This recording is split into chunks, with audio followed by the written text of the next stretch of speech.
everybody, Dana Sparks, broker of Maximum One Greater Atlanta Realtors, and this week's contract tip has to do with the sale or lease contingency exhibit in your contract.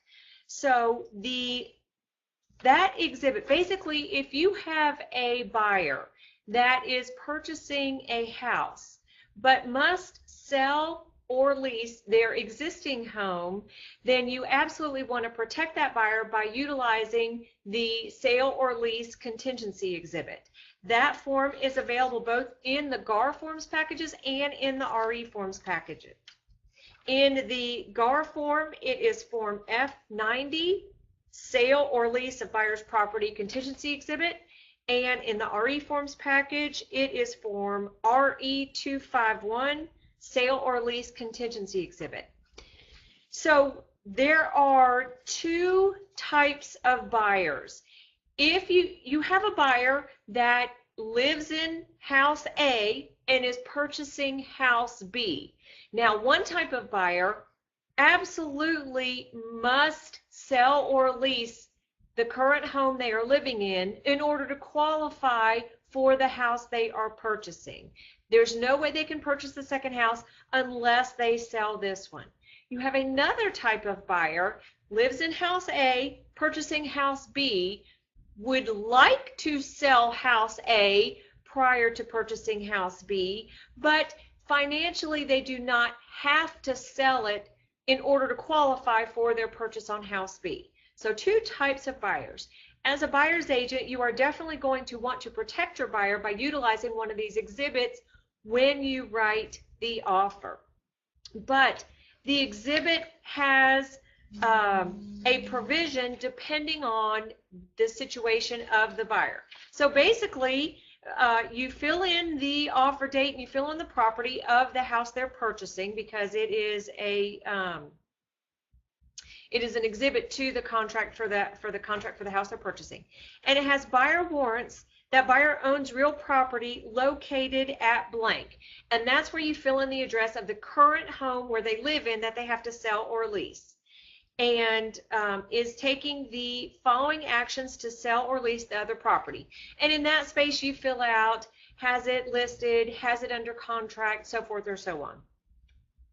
That's on the GAR form, that's section A. Then section B on the GAR form says, this agreement is contingent upon the occurrence occurring on or before blank, which is called the contingency period. And you're going to fill in a date.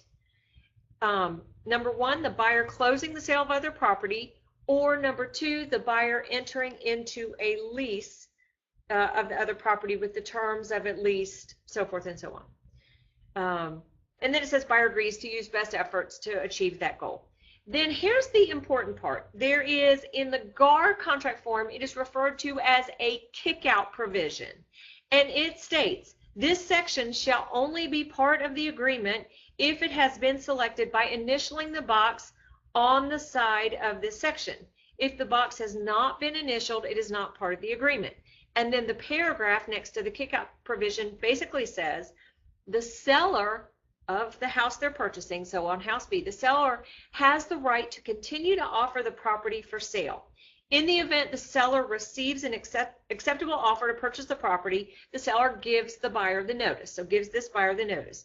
The buyer shall then have blank hours, and the buyer and seller negotiate that time frame on this exhibit. The buyer shall then have, meaning this buyer, your buyer, has blank number of hours after the receipt of the notice to deliver to the seller an amendment to this agreement signed by the buyer, in which the buyer agrees to remove all contingencies in favor of the buyer.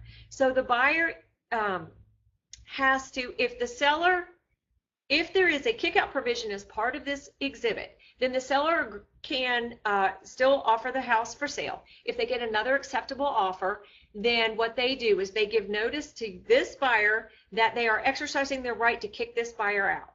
This buyer then has X number of hours, let's say you negotiate 48 hours, 48 hours to send to the seller an amendment saying, okay, I want to go through with the purchase of your home. And when they agree to do that, they agree to remove all contingencies, not just contingent upon their house selling, but all contingencies. No more due diligence contingency, no more financing contingency, no more appraisal contingency, and this contingency. All contingencies in favor of the buyer are removed if the buyer agrees to continue on. The GAR contract also calls for some additional earnest money, so you can take a look at that. In the event the buyer does not deliver this amendment within the time frame above, again, for example, the 48 hours, the signed amendment to the seller, then this agreement shall terminate, and this buyer shall be entitled to the full refund of earnest money.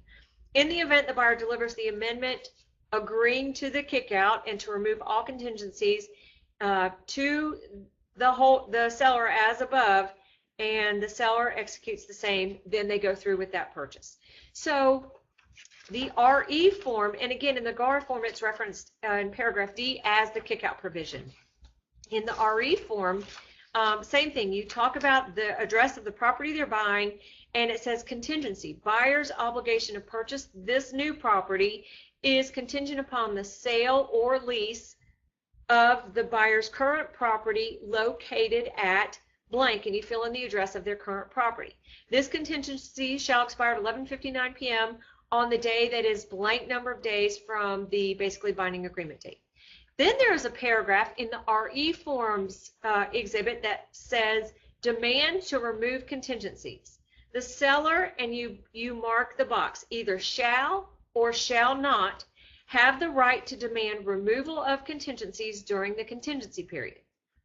If the seller does have the right to demand removal of contingencies during the contingency period, as selected above, it is understood and agreed that the seller shall continue to market the property for sale during that time frame, and should the seller receive an offer from another purchaser prior to closing of the secondary contract is contingent on the termination of this contract. Seller shall notify the buyer, and buyer has blank number of hours, and again the buyer and seller negotiate that time frame, after receiving notice from the seller to remove all contingencies negotiated in favor of the buyer. So it's the same thing.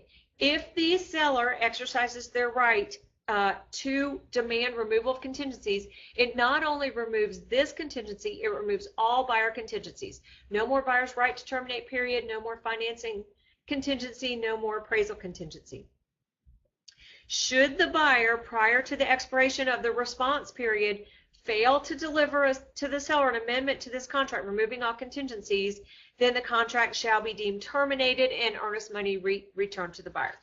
So a couple things I want to bring to your attention. Again, if you have a buyer that really wants house B and doesn't have to sell their existing house to qualify, you might want to agree to that.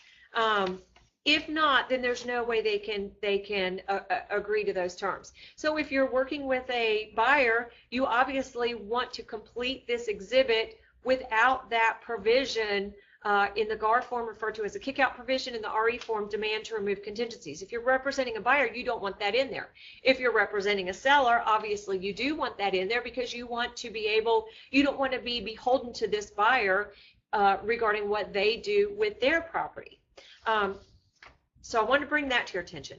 A couple of other things I want to bring to your attention. If there is this provision agreed upon between the buyer and the seller in the binding contract, and the seller does send notice, so if you're on the seller side, you need to send that information with the notification form, the notice form. And basically in the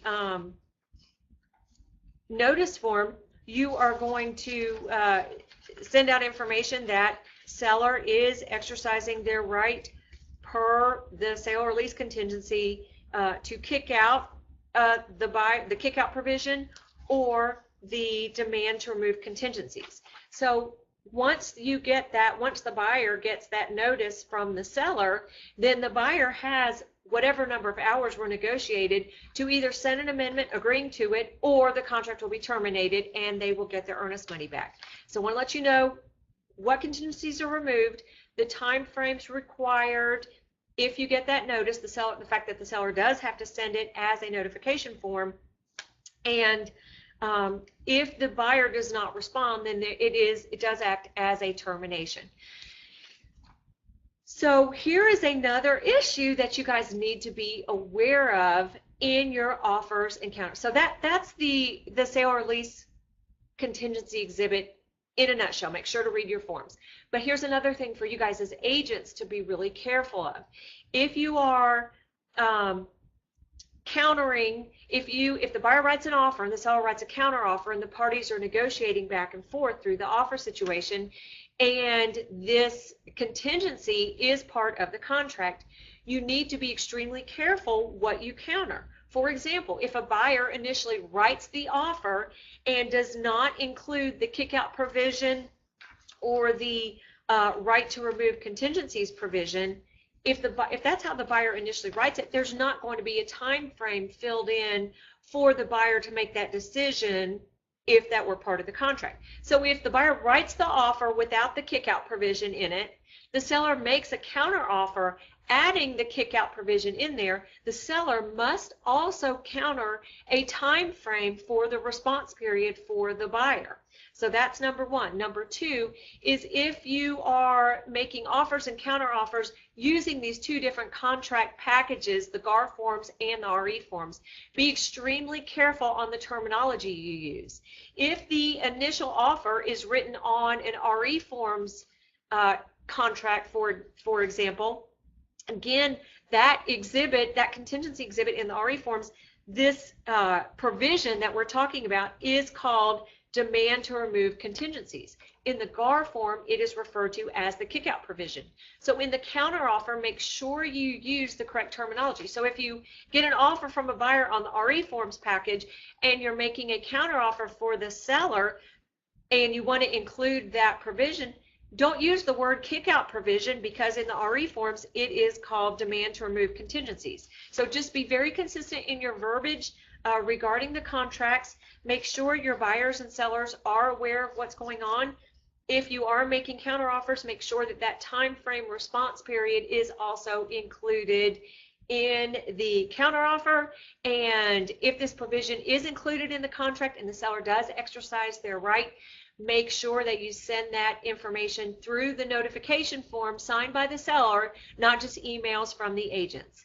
So thank you so much for watching. Again, Dana Sparks, broker of Maximum One Greater Atlanta Realtors, satisfying your needs with service, innovation, and education.